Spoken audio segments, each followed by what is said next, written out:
बिस्मिल्लाहिर्रहमानिर्रहीम। मेरा नाम अहमद है और आप देख रहे हैं कोरियन पेन चैनल। आज 2025 के लिए जो ईपीएस टॉपिक का टेस्ट होना है उसके लिए अप्लाई आप कर सकते हैं आज से लेके 28 तारीख तक।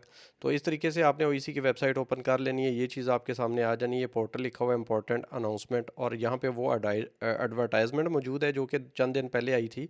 और ये यहाँ से चालान फॉर्म जो है वो आप डाउनलोड कर सकते हैं। चालान फॉर्म पिछले भी चल सकते हैं, जो जिसके ऊपर 2025 लिखा हो किसी और ने अगर डाउनलोड करके आपको दे दिया वो भी ठीक है, नहीं तो यहाँ से इसको डाउनलोड कर लें। डाउनलोड चालान फॉर्म, ये वही चालान फॉर्म है जो कि एचबीएल में आपने फ़ीस जमा करानी होती है 1000 रुपया, वो वाला। उसके 3 हिस्से होते हैं, एक वो रख लेते हैं, 2 आपको। उसके बाद यहाँ पे देखें क्लिक हेयर टू अप्लाई, यहाँ पे आपने क्लिक कर देना है। इसको क्लिक करने के बाद आपने एक चीज़ याद रखनी है कि इससे पहले ही आप चालान फॉर्म जो आपने जमा करवाया है ना, उसकी एक कॉपी उन्होंने रख ली है, 2 आपके पास आ गई हैं। तो वो जो 2 है ना, जो वो वाला पेज है, उसको आपने स्कैन करके या तस्वीर खींच के अपने मोबाइल में 200 के बी या उससे कम की रख लेनी है। उसके बाद यहाँ पे आना है, ठीक है। चालान फॉर्म आपके पास स्कैन आपकी मोबाइल में मौजूद हो, उसके बाद अटैचमेंट क्योंकि आपने लगानी है, तो ये चीज़ें ये देखें, फिर ये आ जाएगा। यहाँ पे नेम की जगह पे आपने अपना नाम लिख लेना है, जैसे मैं अपना नाम लिख रहा हूँ, ठीक है, अहमद न्याज मैंने लिख दिया। उसके बाद वालिद का नाम यहाँ पे आपने लिख लेना है। अपने वालिद का नाम वही जो आईडी कार्ड पे जैसे लिखा हुआ है ना, वही वाले स्पेलिंग का ख्याल रखना है। जैसे मैंने यहाँ पे मोहम्मद सादिक अपने वालिद का नाम लिख लिया। डेट ऑफ बर्थ लाजमी आपने सही वाली लिखनी है। ऊपर देखें साल लिखा हुआ है, नीचे डेट ऑफ बर्थ जो भी है वो आपने इस तरीके से कैलेंडर को आगे पीछे करते हुए सालों को वहाँ पे करके सेट करके तो अपनी डेट ऑफ बर्थ आपने ऐड कर लेनी है। सही वाली करनी है, ख़राब बिल्कुल ना करिएगा, और वैसे भी आगे रीचेक होनी है। दूसरा देखें कंफर्म डेट ऑफ बर्थ, इसलिए उन्होंने इसको रीचेक करने के लिए रखा है क्योंकि अक्सर लोग डेट ऑफ बर्थ गलत लिख देते हैं, बाद में फिर वो ढूंढते रहते हैं कि कैसे इसको सही करें। तो डेट ऑफ बर्थ 2 जगह पे इसलिए है ताकि कंफर्म हो जाए। तो ये दोनों चीज़ें आपने दोनों तरफ अपनी डेट ऑफ बर्थ एक्यूरेट वाली ऐड कर देनी है। उसके बाद आप नीचे आ जाएं।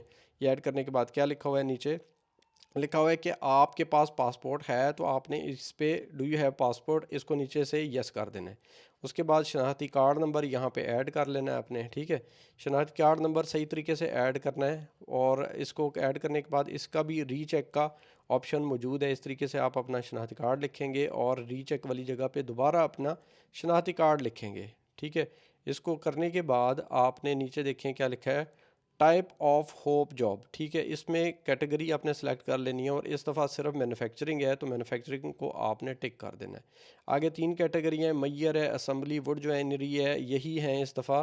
पिछली दफ़ा की तरह बहुत सारी कैटेगरीज नहीं है, तो आपने इसमें से अपनी मर्ज़ी की कैटेगरी सेलेक्ट कर लेनी है। उसके बाद नीचे मोबाइल नंबर आ गया। मोबाइल नंबर आपने अपना यहाँ पे सही तरीके से और एंटर भी कर देना है। फिर इस्लामाबाद, पिंडी, लाहौर, जहाँ से आप हैं, जो आईडी कार्ड के ऊपर आपका एड्रेस है वो आपने लिख लेना है, ठीक है।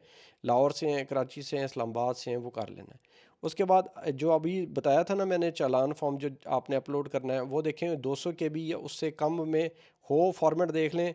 जेपीजी वगैरह पीएनजी हो, उसको आपने यहाँ से ना चूज़ फाइल जो लिखा हुआ है, इस पर आपने क्लिक करके ना नीचे ये चूज़ फाइल, यहाँ से क्लिक करके वो वाला अपना चालान फॉर्म ऐड करके आपने अटैचमेंट लगा लेनी है। ये बड़ा ज़रूरी है, ठीक है। और 200 के बी से कम होना चाहिए, ये बात याद रखिए। आप कम कर सकते हैं किसी भी एप्लीकेशन पे जाके, अगर ज़्यादा बड़ी तस्वीर है तो उसकी क्वालिटी थोड़ी सी हल्की करके 200 के बी या उससे नीचे आपने इसको ऐड कर देना है यहाँ पे, ठीक है जी।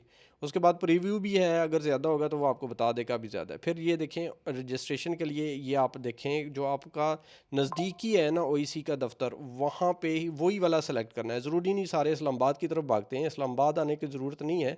आपका टेस्ट अलबत्ता इस्लामाबाद या कराची में होगा, जो नज़दीकी है ना, क्योंकि ये डॉक्यूमेंटेशन के लिए आपको बार बार जाना पड़ता है, ये ख्याल करें। लाहौर नज़दीक है तो लाहौर, कराची नज़दीक है तो कराची, ठीक है। पेशावर नज़दीक है तो पेशावर ओईसी वाला दफ्तर यहाँ से आपने सेलेक्ट कर लेना है, ठीक है। ये आपने अपना दफ्तर यहाँ से ओईसी का सेलेक्ट करने के बाद आपने क्या करना है, कोई भी अपना कर लें जो भी नज़दीकी है। उसके बाद यहाँ पे देखें ये आ गया ना नीचे कि इस्लामाबाद में टेस्ट देना है या कराची में, इन दोनों में से एक आपने सेलेक्ट कर लेना है जहाँ जो आपके लिए सूटेबल है।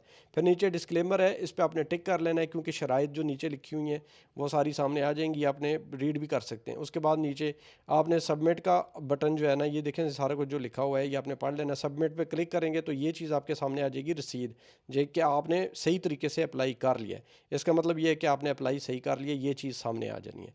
वीडियो को लाजमी शेयर करें दोस्तों के साथ, और आज से अपनी कोरियन लैंग्वेज शुरू कर लें। मेरी नई जूम क्लासेस, एक और जूम क्लासेस स्टार्ट होने जा रही हैं 2 दिनों में। मेरे साथ व्हाट्सएप पे रब्ता कर लें। वीडियो देखने का शुक्रिया। अल्लाह हाफिज़।